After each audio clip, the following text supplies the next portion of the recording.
అయ్యా మంత్రి గారు వస్తున్నారండి.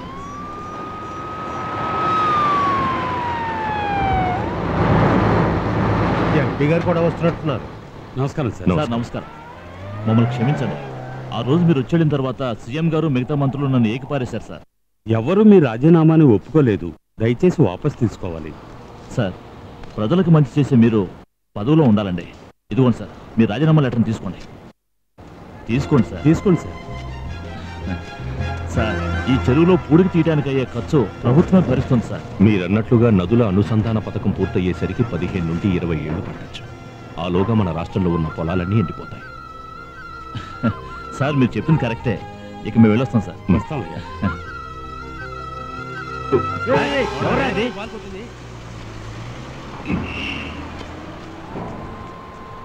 ఇదిగో అయ్యా. మా తాతయ్యని చంపింది మీరే కదూ? అయ్యా వాడు కృష్ణస్వామి గారు అబ్బాయి. పసి మనసులో పగను పెంచుతున్నాడు.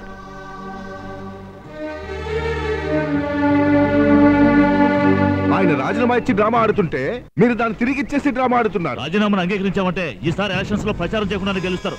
ఆ ముసలాడు ఎన్ని మాట్లాడినాడు తెలుసా? ఈ పగలు ప్రతీకారాలు వదిలేసి పనికొచ్చే పని ఏదైనా చెయ్యి. నేను ప్రయత్నిస్తూనే ఉన్నాను. చించావులే. పులి మాటు వేసేది పంజా వేసడానికి అనుకుంటే పడుకుని నిద్రపోతుంది. సీఎం నీకేం చెప్పమన్నారు తెలుసా? చివరిసారిగా ఛాన్స్ ఇచ్చి చూద్దాం. ఈసారి గెలవకపోతే పాలిటిక్స్ పనికిరానన్నారు. అంతేగా? కాదు, వచ్చే ఎలక్షన్స్ లో నీకు అసలు సీటే ఇవ్వనన్నారు. సీట్ కావాలంటే రాజారెడ్డిని లేపేయి. మన జన గురించి నీకు తెలీదా? పెద్ద ఆయన పోయాడంటే ఒక రోజంతా ఏడుస్తారు, 4 రోజుల పాటు గుర్తుంచుకుంటారు.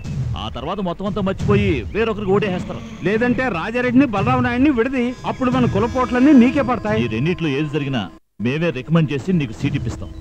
2 జరగలేదంటే నువ్వు పార్టీలోంచి తప్పుకో, మేము ఇంకొకరిని చూసుకుంటాం. రాజకీయాల్లో ఇవన్నీ మామూలే ఏంటి? అవును అంతే కదా. వస్తాం. నీకు మాత్రం 4 గుడ్లు 2 చాప్ ముక్కలు ఎందుకు ఎక్కువ పెట్టానో తెలుసా?